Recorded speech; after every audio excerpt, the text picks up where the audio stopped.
오늘은 우리 교회가 지키는 추수감사주일입니다.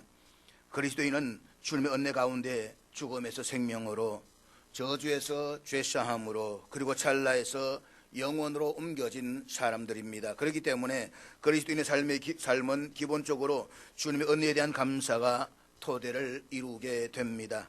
주님의 십자가 은혜를 생각하면 현재 어떤 상황이 주어졌든지 간에 주님 안에서는 감사의 조건이 아닌 것이 없습니다. 모든 것이 다 주님의 은혜요 감사입니다. 그러므로 그리스도인들에게 감사와 관련해서 가장 중요한 명제는 감사를 드려야 하는 조건이나 감사를 해야 하는 이유가 아니라 언제나 감사의 방법, 즉 어떻게 주님께 감사를 드릴 것인가 라고 하는 것입니다.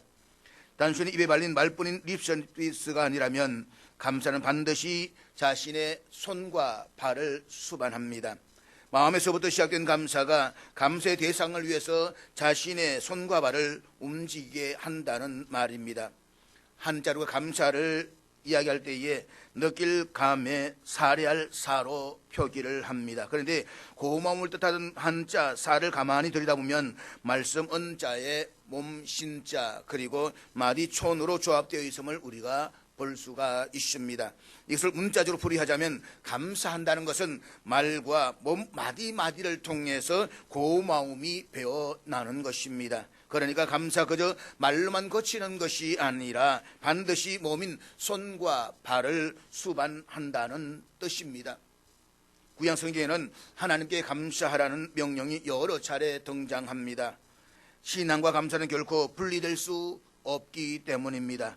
우리말로 감사하다라고 번역된 히브리어 동사 야다의 어원은 손을 의미하는 야저입니다. 그런데 중요한 사실은 히브리어 명사 야저는 반드시 펴진 손을 의미한다는 것입니다. 그러므로 감사하다라는 히브리어 동사 야다의 문자적인 의미는 감사의 대상에게 손을 내미는 것을 의미합니다. 움켜진 손은 나 자신을 위해서이거나 나 자신의 것에 집착하는 손입니다. 그런 손은 결코 감사를 표현할 수가 없습니다. 움켜진 손으로는 도리어 상대방을 치기가 쉬운 것입니다. 잊지 마십시오. 감사는 감사의 대상에게 펴진 손을 내미는 것입니다. 감사의 대상을 위해서 무엇인가 나의 손과 발로 해주는 것, 그것이 성경이 가르치는 참된 의미에서의 감사인 것입니다. 사랑하는 여러분, 예수님께서는 당신의 손과 발을 십자가에 못 박으심으로써 우리의 죄값을 대신 치루셨습니다. 뿐만 아니라 우리를 새로운 피조물로 회복시켜 주셨습니다. 죄로 드려워진 우리의 손과 발을 당신의 십자가의 보혈로 거룩하게 회복시켜 주신 것입니다. 주님의 이 은혜를 깨닫고 주님께 감사하는 그리스도인이라면 자신의 손과 발을 주님께 내어드리지 않을 수가 없습니다. 자신의 손과 발을 누군가를 위한 주님의 손과 발로 드리게 된다는 의미입니다. 사랑도 사랑하는 대상에게 자신의 손과 발을 내어주는 것입니다. 손과 발이 소반되지 않는 사랑은 어떤 의미에서도 참된 사랑일 수가 없습니다. 자신의 손과 발을 자기 자신만을 위한 전유물을 인식하고 있는 사람이 있다고 한다면 그 사람으로 인하여서 가족이나 동료들을 비롯한 주위의 사람들이 상처를 받고 고생하기 마련입니다. 그런 의미에서 우리가 계속해서 살펴보고 있는 사도행전은 주님의 은혜에 감사하고 주님을 사랑해서 일평생 자신의 손과 발을 세상 사람들을 위해서 주님의 손과 발로 내어드린 사람들의 삶의 이야기입니다. 오늘 본문에 다시 등장하는 브리스길라와 아굴라 부부의 삶도 역시 마찬가지였습니다. 우리가 잘 알고 있는 바와 같이 로마에서 추방을 당한 이후에 고린도에서 천막 제조업을 하던 브리스길라와 아굴라 부부는 바울이 제2차 전도 여행 중에 고린도를 방문했을 때에 그 바울을 통해서 주님으로부터 구원의 은총을 입었습니다. 이들 부부의 입장에서 보자면 주님께서 보잘것없는 자신들을 구원하시기 위해서 아시아 대륙에 있는 바울을 유럽 대륙의 고린도에까지 불러들이신 셈이었습니다. 따라서 이들 부부는 주님으로부터 구원의 은혜를 입은 즉시 바울의 신실한 동력자가 되었습니다. 육체와 욕망의 도구로서만 사용하던 자신들의 손과 발을 주님의 손과 발로 주님께 내어드린 것입니다. 바울이 고린도에서 1년 6개월을 보내고 자신을 파송한 수레 안디옥으로 교환할 때에 이들 부부도 고린도에서의 사업을 아예 접어버리고 바울과 함께 수리아 안디옥을 향해서 출발했습니다. 자신들의 남은 인생 여정을 계속해서 주님의 손과 발로 사용하기 위함이었습니다. 수리 안디옥으로 향하던 도중에 잠시 정박한 에베소에서 이들 부부는 에베소에 남아있으라는 바울의 요청을 그대로 순종해서 받아들입니다.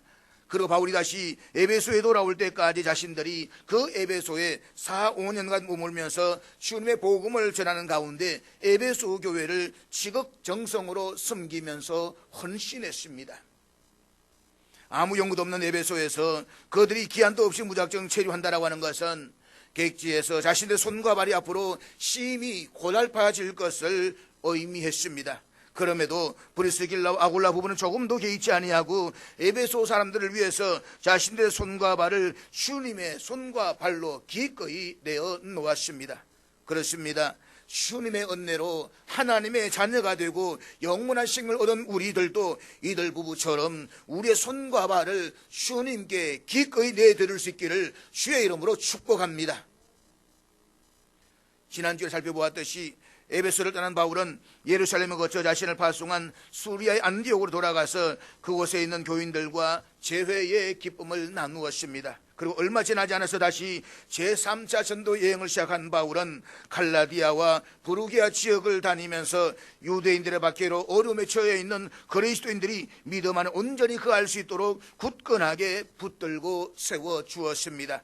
이때가 시기적으로는 대략 주 53년경의 일이었다라고 말합니다. 오늘 본문은 바로 그 시점에서 브리스길라와 아굴라 부부가 남아있던 그 에베소에서 일어났던 어떤 일이 일어났었는지를 우리에게 증거해 주고 있습니다. 본문 24절 말씀 같이 보도록 하겠습니다. 알렉산드리아에서 난 아볼로라는 유대인이 에베소에 이르니 이 사람은 언변이 좋고 성경에 능통한 자라. 본문에서 이 알렉산드리아는 주전 332년에 헬라 제국의 알렉산더 대왕이 건설했던 이집트의 알렉산드리아입니다. 우리 앞에서 보면 지도 밑에 알렉산드리아 애굽이라고 있는 곳인데 바로 이 지역을 이야기를 하고 있습니다.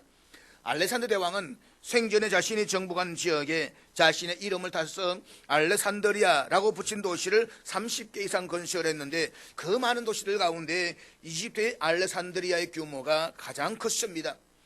본문 당시에도 로마, 에베소, 수레 안디옥과 함께 더불어서 로마 제국의 4대 도시였습니다. 이 거대한 알렉산드리아에는 파피루스의 생산지답게 파피루스로 만들어진 장서가 무려 50만 권이나 소장된 세계 최대의 도서관이 있었습니다. 당시 알렉산드리아는 상업, 금융뿐만 아니라 교육도시로서 지중해 세계 학문의 중심지이기도 했습니다. 그뿐만 아니라 알렉산드리아는 디아스포라 유대인들에게도 학문의 중심지였습니다. 주 3세기 중엽부터 2세기까지 디아스포라 유대인들을 위해서 최초로 헬라어로 번역된 구약성경 70인역이 발간된 장소도 바로 이 알렉산드리아였습니다. 그래서 알렉산드리아 사람들은 자신들의 높은 학문에 대해서 긍지를 지니고 있었습니다. 그 알렉산드리아에서 에베소에 와 있었던 사람들 중에 아볼로라는 사람이 있었습니다. 사도행전의 저자인 누가는 알렉산드리아에서 태어나고 자란 유대인 아볼로에 대해 소개하기를 이 사람은 언변이 좋고 성경에 능통한 자라고 했습니다. 본문에서 언변이 좋다라고 하는 것은 학식과 웅변에 큰 재능이 있는 사람이었다라는 의미입니다. 그리고 본문에서 언급하고 있는 성경은 당시에는 아직 신약 성경이 없었기 때문에 구약 성경을 가리킵니다. 나아가서 본문의 성경은 복수형으로 기록되어져 있습니다. 당시의 구약 성경은 지금처럼 한 권의 책으로 엮어져 있는 것이 아니라 수십 개의 양피지로 된 두루마리나 엄청난 분량의 파피루스로 나누어져 있었습니다. 따라서 그 많은 분량의 구약 성경을 한 사람이 모두 다 익힌다라고 하는 것은 결코 쉬운 일이 아니었습니다. 그렇지만 오늘 본문에서 누가는 아볼로가 그 방대한 분량의 구약 성경을 두루 알고 있는 사람이었다라고 소개하고 있습니다. 그리고 능통한 자라는 말은 성경이 지니고 있는 의미와 감동을 청중들에게 잘 전달할 수 있을 정도로 성경에 대한 풍부한 지식과 이해력을 갖추었다라고 소개하고 있는 것입니다. 본문은 이 아볼로에 대해서 계속 소개를 하고 있는데 25절을 우리 같이 보도록 하겠습니다. 그가 일찍이 주의 도를 배워 열심으로 예수에 관한 것을 자세히 말하며 가르치나 요한의 세례만 알 따름이라. 본문에 의하면 아볼로는 구약 성경에만 능통한 것이 아니라 일찍부터 예수님에 대해서도 배워서 알고 있었다라고 했습니다. 게다가 그는 자신이 배운 예수님에 대한 것을 다른 사람들에게 가르쳐주는 열심과 열정도 지니고 있었습니다. 하지만 아쉽게도 그는 요한의 세례 그 이상은 알지를 못했습니다. 본문에서 언급하고 있는 요한은 요단강에서 사람들에게 회개를 외치면서 세례를 주었던 바로 그 세례 요한을 말합니다. 세례 요한은 예수님의 길을 예비하는 위대한 선자였지만 분봉왕 헤롯 안티파스에게 참수형을 당해서 순교하고 말았습니다. 말하자면 세례 요한은 예수님을 향해서 돌아설 것을 촉구하는 회개의 세례를 슬퍼하기는 했지만 정작 그 자신은 예수님의 십자가 고난과 부활로 성취된 복음의 완결을 보지는 못했습니다. 세례 요한이 순교하고 죽자 그를 따른 제자들 가운데 사방으로 흩어져서 예수님을 전하는 사람들이 있었습니다. 그러나 그들이 알고 있는 예수님도 예수님의 초기 사이에 국한된 그 예수님에 지나지 않았습니다. 이를테면 그들이 전하는 복음은 복음의 지극히 일부일 뿐 온전한 복음일 수는 없었다는 것입니다.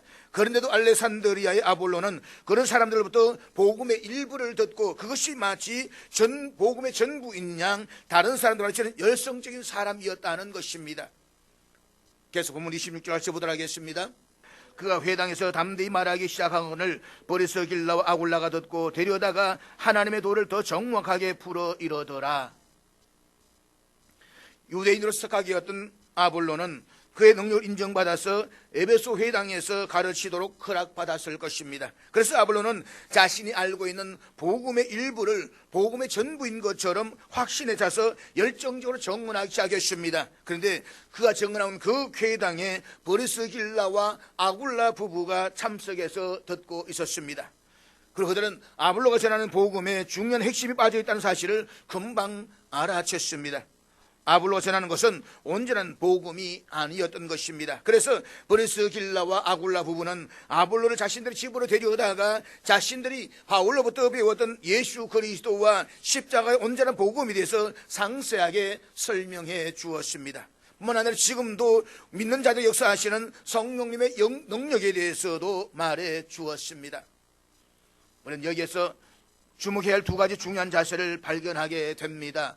하나는 브리스길라와 아굴라 부부의 배려 깊은 행동입니다. 브리스길라와 아굴라 부부는 회당에서 아볼로가 열정적으로 유창하게 전하는 설교를 들으면서 그것이 바울로부터 들었던 정통적인 복음과는 무언가 부족하다는 것을 알았습니다. 그렇지만 이들 부부는 바로 그 자리에서 공개적으로 아볼로의 위협함을 보완해 주려고 하지 않았다는 것입니다. 만약 그랬다면 필경 역효과가 나타났을 것입니다. 공개적인 장소에서 자신의 부족한 점을 지적당했을 때에 기분 좋아할 사람은 별로 없습니다. 그다음에 결국 자신의 부족함을 다시 변론하다 보면 많은 사람 앞에서 변론의 논쟁이 일어나게 될 것이고 논쟁이 일어나면 서로 감정이 상할 수밖에 없는 것입니다. 그런데 본문은 브리스길라와 아굴라 부부가 아볼로를 데려다가 하나님의 도를 더 정확하게 풀어주었다라고 증언해 주고 있습니다. 우리말로 데려다가 라고 번역된 헬라어는 누군가를 자기 집으로 데려갈 때에도 사용하는 단어입니다. 브리스길라와 아굴라 부부는 아볼로에게 온전한 복음을 전해주기 위해서 그를 자기 집으로 데리고 간 것이었습니다. 유대인들의 생활 문화에서 누군가를 자기 집으로 데리고 간다라고 하는 것은 단순한 방문을 뜻하지는 않습니다. 유대인들이 누군가를 자기 집으로 맞아들인다는 것은 반드시 먼저 그 사람의 발을 씻겨주고 그 다음에 음식을 대접하는 것이 기본적인 예의입니다.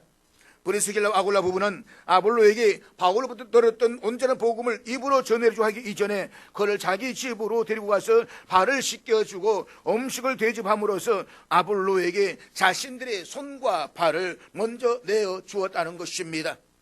그것은 입으로 복음을 전하는 것보다 훨씬 힘든 일이었습니다.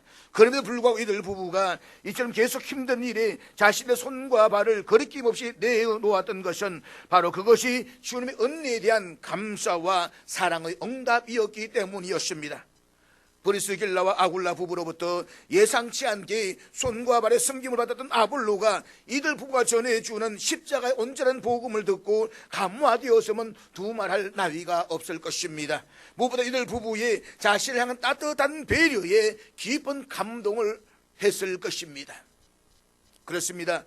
브리스길라와 아굴라 부부는 주님으로부터 구원의 은총을 받은 적시, 그리고 그 이후로부터도 어떤 힘든 일에도 자신들의 손과 발을 주님의 손과 발로 기꺼이 내어놓은 참으로 진정한 감사와 사랑의 실천자들이었습니다. 진정한 감사와 사랑은 감사와 사랑의 대상에게 자신의 손과 발을 내어놓는 것입니다. 감사할 줄 알고 사랑할 줄 아는 사람들에 의해서 이 세상이 새로워지는 이유가 바로 여기에 있습니다. 손과 발이 배제된 물질만의 감사와 사랑은 단순한 거래에 지나지 않습니다. 그리고 그런 감사와 사랑이 우리 사회에 아무리 넘쳐나도 그런 감사와 사랑만으로는 결코 이 세상은 새로워지지 않습니다.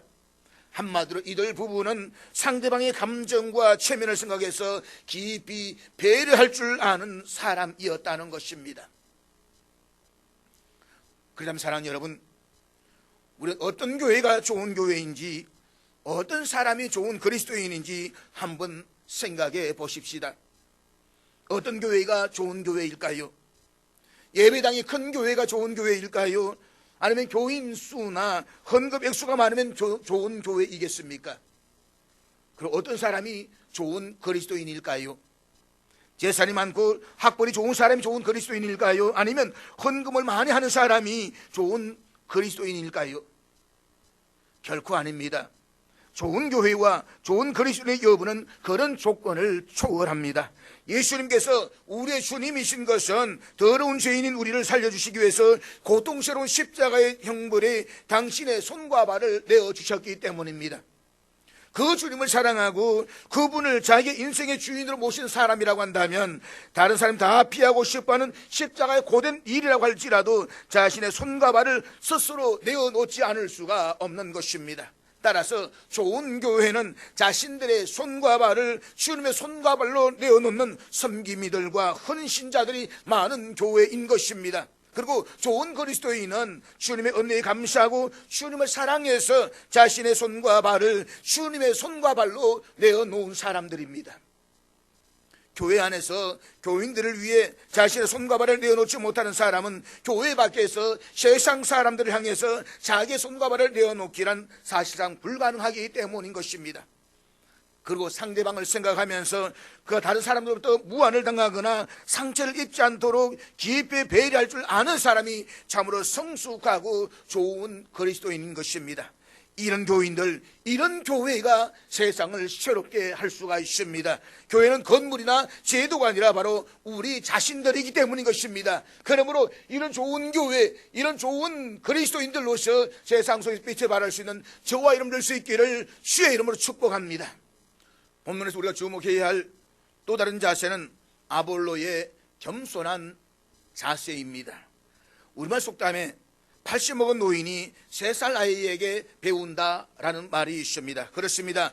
우리 주변에는 스승 아닌 사람이 없습니다. 눈을 돌리면 모두가 배워야 할 대상들입니다. 자연에서 순리와 절세를 배우고 사람에게서 예절과 처세를 배웁니다. 나무에게서 인내를 배우고 동물에게서 용기를 배웁니다. 새들에게서 노래와 음악을 배우며 개미에게서 권면을 배웁니다. 그래서 자문에서도 보면 게으른 자여 개미에게 가서 그가 하는 것을 보고 지혜를 얻으라 라고 말씀하고 있습니다. 사람은 죽을 때까지 배워야 하는 존재인 것입니다. 그럼에도 불구하고 간혹 우리들 주위에 보면 누군가로부터 지적을 당하는 것을 싫어하고 그것 때문에 자존심 상해하는 사람들이 있습니다. 그런 사람은 인격의 그릇이 그것밖에 되지 않을 뿐만 아니라 결코 성숙할 수도 없습니다. 잊지 마십시오. 배우면 결코 높고 낮음이 없습니다. 나아가서 배운다는 것은 결코 부끄러운 것이 아닙니다. 모르면서도 배우려고 하지 않거나 알지도 못하면서 아는 채 하는 것이 부끄러운 것입니다. 그런데 아볼로는 결코 그렇지 않았습니다. 당시 최고의 교육 도시인 알렉산드리아에서 태어나고 자란 아볼로는 성경에 능통했습니다. 그것도 구약 성경을 단편적으로 아는 것이 아니라 전체적으로 두루 잘 알고 있었습니다. 뿐만 아니라 그는 학식과 웅변에도 큰 재능이 있었습니다.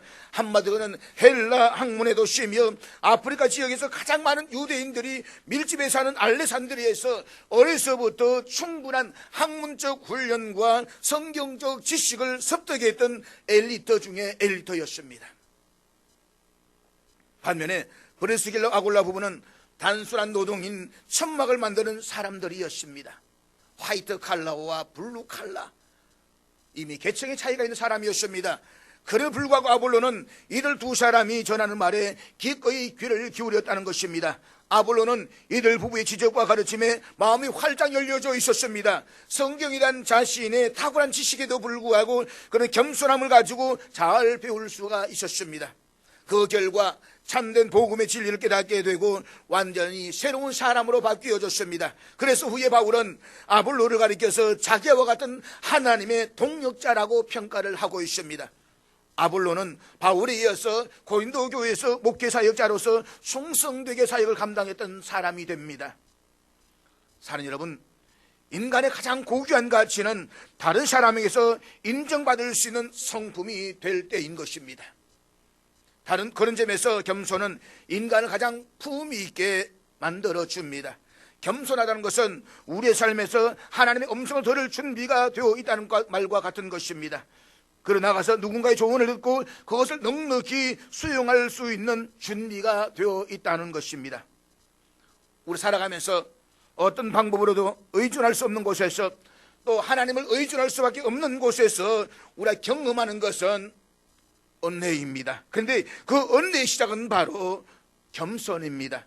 우리가 철저하게 낮아질 때에 하나님의 은혜의 삶이 시작되기 때문인 것입니다. 그러므로 잊지 마십시오. 낮아지면 낮아질수록 하나님의 넘치는 은혜가 임하게 되는 것입니다. 저는 큰 인물과 소심한 인물의 차이를 이렇게 구분합니다. 제가 경험한 큰 사람은 어떤 사람과 만나도 이야기를 듣는 것에 집중합니다. 누구를 통해서도 배우려는 모습이 있습니다. 그런데 어지도 않게 아는 사람들은 자신이 아는 것을 다 드러내려고 합니다. 그래서 많은 말들을 합니다. 이것이 바로 교만한 자의 특징인 것입니다. 그럼 우리는 하나님 앞과 사람 앞에서 항상 겸손해야만 합니다. 하나님은 겸손이라는 그 그릇 위에 소중한 복을 부어주십니다. 겸손한 자만이 하나님의 것을 인정하고 하나님께서 맡겨주신 것을 잘 관리할 수가 있기 때문인 것입니다.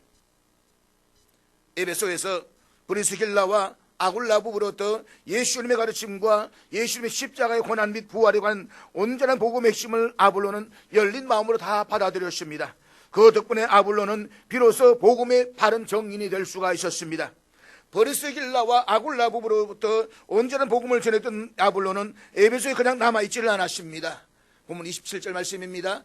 아볼로가 아가야로 건너가고자 함으로 형제들이 그를 격려하며 제자들 편지를 써 영접하라 하였더니 그가 감에 은혜로 말미암아 믿은 자들에게 많은 유익을 주니. 오늘 본문의 말씀에서 볼 수가 있듯이 아볼로는 아가야로 가고자 했습니다. 현재 아볼로가 체류하고 있는 에베소는 아시아 대륙에 위치해 있는 반면에 아볼로가 가고자 했던 아가야는 에게를 넘어서 유럽 대륙인 아가야 지역에 있는 고린도였습니다. 지도에서 볼 수 있는 것처럼 아마 역으로 보면 바울이 왔던 그 지역을 되돌아가는 것이다 라고 생각하면 아마 쉽게 이해가 될 것 같습니다. 아볼로가 왜 이때 하필이면 바다 건너 그 먼 고린도로 가려고 했는지에 대해서 본문에서는 이유를 전혀 언급하고 있지는 않습니다. 그러나 신약 성경 사본 가운데 주 5세기에 쓰여진 것으로 추정되는 베자 사본에는 오늘 본문이 이렇게 기록되어져 있습니다. 에베소에 머물고 있던 어떤 고린도인들이 아볼로의 말을 듣고 그에게 자기들과 함께 자기들의 고향으로 건너가자고 강권함으로 이 아볼로가 허락하자 에베소 사람들이 고린도에 있는 제자들에게 편지하여 이러기를 그 사람을 영접하라 하여 그 아가야의 자리를 잡고 각 교회들에게 큰 도움을 주니라. 본문 27절에 비해서 베자 사본의 구절이 더 길고 상세한 것은 초대 교회 때부터 전해져 내려오는 전성들이 베자 사본에 덧붙여 적기 때문입니다. 덕분에 베자 사본은 본문에서 아볼로가 왜 바다 건너 고린도로 가려고 했었는지에 대한 결정적인 단서를 우리에게 제공해 주고 있습니다. 배자 사본에 의하면 에베소에서 알게 된 고린도의 몇몇 사람들이 아볼로의 학문의 탁월함과 그 깊이에 반해서 그를 고린도 교회로 초청했던 것으로 보여집니다. 즉 고린도의 그리스도인들 가운데서 에베소를 방문했던 그리스도인들이 있었고, 그들 가운데 에베소에서 아볼로의 설교를 듣고 감명을 받은 사람들이 있었다는 것입니다. 그들이 아볼로에게 자신과 함께 고린도로 가서 고린도 교회 교인들을 돌보아 주기를 간청한 것입니다. 그들의 제안을 아볼로가 쏟아가자 에베소에 있는 그리스도인들이 고린도에 있는 그리스도인들에게 편지를 써서 아볼로를 영집해 줄 것을 요청했던 것입니다. 고린도 건너간 아볼로는 그곳에 정착해서 매우 왕성한 활동을 하면서 고린도 그리스도인들에게 큰 영적 도움을 주었습니다. 아볼로가 고린도 교인들에게 어떻게 영적 도움을 주었는지는 본문 28절의 말씀이 밝혀주고 있는데 우리 다 같이 읽도록 하겠습니다. 이는 성경으로서 예수는 그리스도가 정언하여 공중 앞에서 힘있게 유대인의 말을 이기미르라.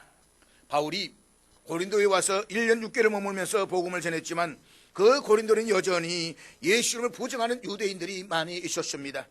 24절의 정문처럼 아볼로는 본래 유대인들이 신봉하는 구약 성경에 능통한 사람이었습니다. 따라서 고린도를 찾아간 아볼로는 구약 성경을 정확하게 인용하면서 구약에서 예언한 그 메시아가 바로 예수님이심을 논리 정연하게 정언함으로써 공개적으로 예수를 비난하던 유대인들을 제압했다는 것입니다. 그리고 그 아볼로로 인해서 고린도 교회 형제들을 깊이 있는 믿음으로 자라게 하는 데에 큰 도움이 되었던 것입니다. 2000년 전에 복음의 불모지였던 고린도에 최초로 복음을 전했던 사람은 바울이었습니다. 제2차 전도 여행 중에 혈혈단신으로 고린도를 찾아갔던 바울은 장장 1년 6개월 동안 고린도에 머물면서 고린도의 사람들에게 복음을 전했습니다. 그때 바울로부터 복음을 영접하고 바울에게 숙식을 제공하면서 바울의 신실한 동역자가 되었던 사람이 브리스길라와 아굴라 부부였습니다. 고린도 교회 자성력이 확립되었다 판단했던 바울이 일단 자신의 제2차 전도 여행을 매듭짓기 위해서 자신을 파송했던 수레 안디옥으로 귀환할 때에 이 브리스길라와 아굴라 부부도 역시 만세를 제쳐놓고 바울을 따라 나섰습니다. 그 이후에 바울은 수년이 지나서야 고린도 다시 방문할 수가 있었습니다. 이를테면 바울과 브리스길라와 아굴라 부부가 떠난 고린도 교회는 당장은 영적 지도자가 부재한 상황이었습니다. 바로 그 고린도 교회를 위해서 하나님이 신이 예비해 두시는 사람이 바로 오늘 본문의 아볼로였다는 것입니다. 바울이 자기 목회의 본거지인 수리아의 안디옥으로 귀환할 때에 만약에 브리스길라와 아굴라 부부가 바울과 동행하기 위해서 바울을 따라 나서지 않았더라면, 그들 한 배가 에베소에서 잠시 개항하지 않았더라면, 그때 바울이 회당을 찾아가서 복음을 전하지 않았더라면, 그때 복음을 영접한 에베소 사람들을 위해서 바울이 브리스길라와 아굴라 부부로 하여금 에베소에 머물게 하지 않았더라면, 그리고 브리스길라와 아굴라 부부가 바울의 제안을 거절하고 수리아 안디옥까지 그날 그냥 바울을 따라 계속 가버렸다라고 한다면 고린도 교회를 위한 아볼로는 존재할 수가 없을 것입니다. 그래서 저는 사도행전을 읽어볼 때마다, 말씀을 대할 때마다 한 번 선을 이루신 하나님이 얼마나 감사한지 모릅니다. 우리의 실패와 좌절까지도 선을 이루시고 우리의 낙심까지 선을 이루시는 하나님 아버지, 내 갈 길까지 준비해 주시는 하나님, 그분이 바로 우리가 믿고 신뢰하는 하나님이시다라고 하는 것입니다. 그렇다면 브리스길라와 아굴라 부부의 입장에서 한번 생각해 보십시다. 느닷없이 중간 기차길 에베소에서 바울이 자신을 더 이상 따라오지 말고 그냥 에베소에 체류하라고 했을 때에 바울을 따라서 수리 안디옥까지 가기 위해서 고린도의 싸움마저 다 접어놓고 바울을 따라 나섰던 이들 부부는 얼마나 황당했겠습니까? 느닷없는 바울의 제안에 이들 부부는 선뜻 바울을 이해하기도 쉽지 않았을 것입니다. 오직 바울만 바라보고 바울을 따라 나섰는데 그 바울이 여기 남아라고 합니다. 도대체 어떻게 이해를 해야 될 것입니까? 어떻게 받아들여야 되겠습니까? 이들 부부에게 에베소에 그냥 남아있으라 말하면서 동전 한 입도 건네주지 않았습니다. 아무 연구자도 없는 객지인 에베소에서 생존을 뛰어넘어 정착하기 위해서는 여간 힘든 일을 겪지 않으면 안 됐을 것입니다. 그러나 바로 그 에베소에서 이들 부부는 알레산드리아 출신의 아볼로를 만났고 그 덕분에 아볼로는 고린도 교회의 훌륭한 영적 지도자가 되었다는 것입니다. 이 모든 것은 고린도 교회 사정을 잘 아신 하나님께서 고린도 교회를 위해 브리스길라와 아굴라 부부를 도구로 삼아서 빌주신 하나님의 신비로운 섭리였습니다. 그것은 하나님께서 시간과 공간을 초월하여서 먼저 앞서가시는 하나님이시기에 가능할 수가 있었던 섭리였습니다. 브리스길라와 아굴라 부부가 자신의 삶 속에 신비스를 펼쳐가시는 하나님의 섭리를 보면서 먼저 앞서가시며 준비해 두시는 하나님의 은혜에 얼마나 감격하고 감사했겠습니까? 하나님의 신비로운 섭리 앞에서 자신의 에베소에서 생존하고 정착하기 위해서 겪어야만 했던 삶의 고단함과 힘겨움은 하나님께서 자신들에게 입혀주시려는 눈부신 영광을 위한 발판이었습니다. 그 이후에 브리스길라와 아굴라 부부는 어떤 상황을 맞든지 먼저 앞서가시며 필요한 모든 것들을 준비해 두시는 여호와 일의 하나님을 더욱더 감사하면서 자신의 손과 발을 주를 위한 손과 발로 내어 드렸던 것입니다. 그리고 브리스길라와 아굴라 부부를 통해서 온전한 복음의 내용과 성의 충만을 받았던 아볼로는 고린도로 건너가서 그곳에서 자신의 손과 발을 주님의 손과 발이 되어서 고린도 교회를 충성되게 섬길 수가 있었습니다. 사랑하는 여러분, 오늘 추수감사주를 맞이해서 우리가 주님께 드릴 감사와 사랑의 예물은 응당 우리의 손과 발이어야만 합니다. 우리의 손과 발로 주님의 손과 발이 되어서 주님의 악기로 주님께 내어드리는 것입니다. 주님께서 마음껏 연주하실 수 있도록 우리 자신을 주님께 온전히 맡겨드리는 것입니다. 우리를 죄와 죽음에서 살리시기 위해서 십자가의 고난에 당신의 손과 발을 내어주신 주님이십니다. 우리가 어렵고 힘든 일에 우리의 손과 발을 주님의 손과 발이 내어 놓을 수 있도록 우리 향한 주님의 연주는 더욱더 아름답게 두드러질 것입니다. 그리할 때에 우리 자신들이 이루고 있는 언양영신교회가 주님과 일체가 되어서 세상을 살리는 진정한 주님의 교회로 존재하게 될 것이고, 주님의 악기로 인주되는 우리의 삶은 날이 갈수록 더욱더 거룩한 향기와 빛을 발하게 될 것입니다. 그러므로 언젠가 형체도 없이 썩어 움들어질 유한한 우리의 손과 발을 영원하신 주님을 위해서 내어드림으로써 자신을 악기로 삼으신 주님의 연주가 더욱더 두드러지는 삶을 경험하는 그런 경험들이 오늘 저와 여러분이 있게 되기를 주의 이름으로 축복합니다.